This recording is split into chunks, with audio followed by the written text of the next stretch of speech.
दिल्ली के ताज palace hotel में आज एग्री बिजनेस समिट 2025 का आयोजन किया गया। इस मौके पर केंद्रीय कृषि मंत्री शिवराज सिंह चौहान ने कहा कि हमारा मकसद भारत में किसानों को अच्छी खाद पानी पहुंचाना है। कार्यक्रम में केंद्रीय मंत्री शिवराज सिंह चौहान ने वंदे मातरम पर बोलते हुए कहा कि वंदे मातरम हमारे लिए गौरव की बात है, लेकिन जो लोग इसका विरोध कर रहे हैं, क्या वह राष्ट्र प्रेम करते हैं? इस मौके पर PHDCCI के CEO और general secretary doctor Ranjit Mehta ने कहा कि हम सरकार की हर कोशिश में सरकार के हर कदम का अभिवादन करते हैं। हमारा मकसद किसानों को बेहतर सुविधाएं प्राप्त करना है। अभी भी जो उत्पादन इस साल हुआ है, रिकॉर्ड उत्पादन हुआ है। उत्पादन के सारे रिकॉर्ड हमारे किसानों ने तोड़े हैं। गेहूं हो, धान हो, सोयाबीन हो, मूंगफली हो, हमने यहाँ तक के ऑयल सीड्स और दालों में भी उत्पादन बढ़ाया है। इस बार बारिश अच्छी हुई है। हमारे सारे बांध और जल के स्रोत भरे हुए हैं। पानी अभी लगातार जारी है, क्योंकि अभी धान कटी है कई जगह, उसके बाद बोनी नहीं हुई है रबी की। लेकिन मुझे लगता है कि इस बार भी रिकॉर्ड बोनी होगी। पिछले साल से भी पानी चूंकि बहुत ज्यादा है, इसलिए बोनी में भी रिकॉर्ड तोड़ेंगे और फिर उत्पादन के रिकॉर्ड तोड़ेंगे।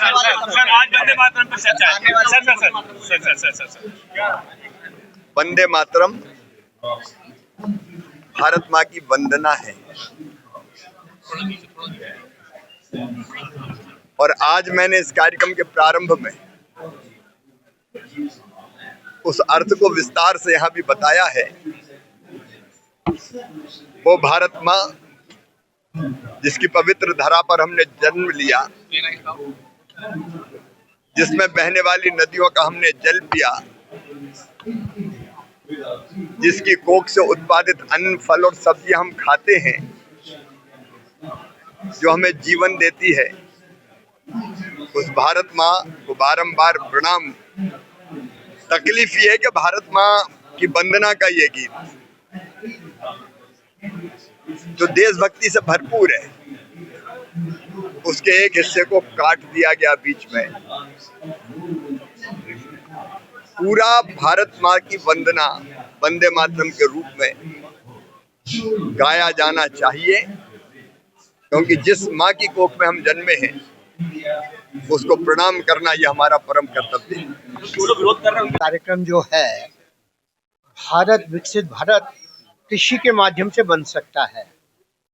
आज हमारा जो विजन है कृषि की आमदनी 3 गुना बढ़ाना, ये प्रश्न उठता क्या ये संभव है? ये बिल्कुल संभव है, क्योंकि हमारी एग्रीकल्चर की GDP प्रति हेक्टर चीन के मुकाबले 1/3 है। जब चीन के किसान कर सकते हैं तो हमारे किसान क्यों नहीं कर सकते? हमारे किसान के सामने 3 समस्याएं हैं। पहली समस्या है उनको नई टेक्नोलॉजी, नया ज्ञान नहीं मिल रहा है, और जब तक ज्ञान नहीं मिलेगा तब तक तरक्की नहीं हो सकती।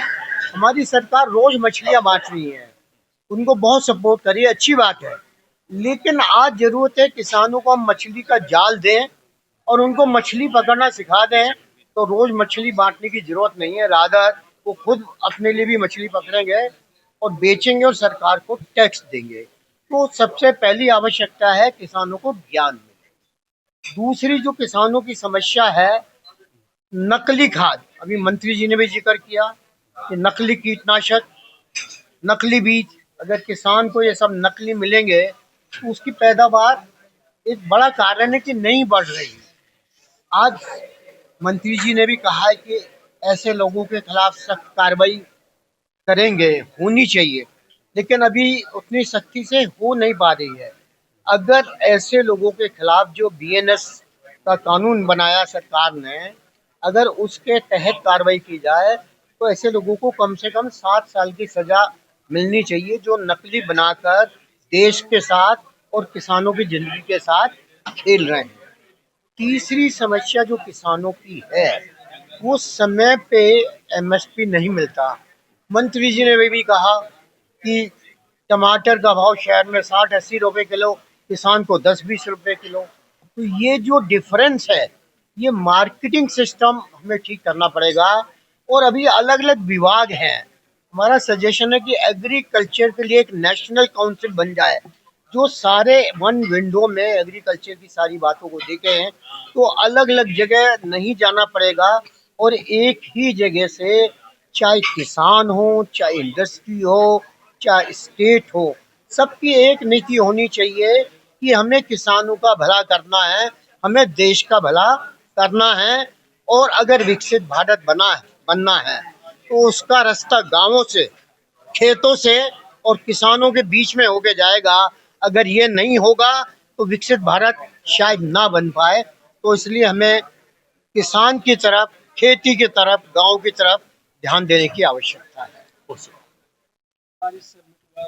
देखिए, जो आज हमारा जो समिट है, एग्री बिजनेस समिट, इसमें हम कैसे जो एग्रीकल्चर सेक्टर आज भी हमारे देश की जो ग्रोथ है उसके रूट में हमारा एग्रीकल्चर सेक्टर है, जिसमें हमारे 50% से ज़्यादा लोग आज भी एग्रीकल्चर पे निर्भर हैं। जब हम विकसित भारत की परिकल्पना कर रहे हैं, विकसित भारत जो हमारा लक्ष्य है 2047 तक, उसमें जब तक हम अपने छोटे किसानों को, एग्रीकल्चर को, उनकी इनकम नहीं बढ़ेगी, तब तक हम विकसित भारत की कल्पना नहीं कर सकते। तो आज जो एग्री समिट है, इसमें हम ये डिस्कस कर रहे हैं कि कैसे हम एग्रीकल्चर को यहाँ से एक इंक्रीमेंटल ग्रोथ ना लेकर के एक्सपोनेंशियल ग्रोथ कैसे करें, कैसे हम टेक्नोलॉजी को एग्रीकल्चर में, खास तौर पे जो छोटे किसान हैं उनके बीच, उनको हम कैसे अफोर्डेबल टेक्नोलॉजी दे सकें और कैसे स्मार्ट फार्मिंग कर सकें, क्योंकि हमारी जो ज़मीन है वो है लिमिटेड रिसोर्स है। लेकिन हमें उसमें करना क्या है, हमें जो प्रोडक्शन है, जो उत्पादकता है पर हेक्टेयर, उसको हम कैसे बढ़ाएं। उसको बढ़ाने के लिए हमें जब तक टेक्नोलॉजी को इंटीग्रेट ना करें, प्रिसीजन फार्मिंग ना करें, आज टेक्नोलॉजी का इतना बड़ा योगदान है कि हम ये जान सकते हैं कि कब मिट्टी में बीज बोना चाहिए, कब जो है उसमें खाद की ज़रूरत है, कब जो है पेस्टिसाइड्स की ज़रूरत है, और पेस्टिसाइड को इस्तेमाल करें, रिस्पॉन्सिबल इस्तेमाल करें।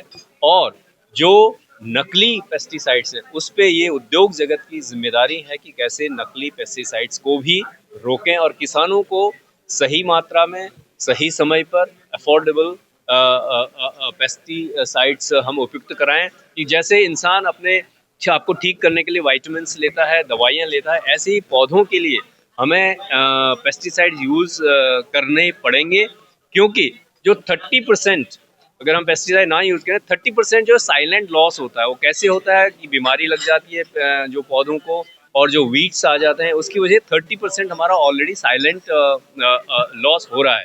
तो अगर हम पेस्टिसाइड्स को यूज़ करेंगे तो डेफिनेटली उससे उत्पादकता बढ़ेगी, उससे 30 से 40% जो है बढ़ेगा। ये हमारा आज का आयोजन है, agri business summit PHDCCI। Thank you.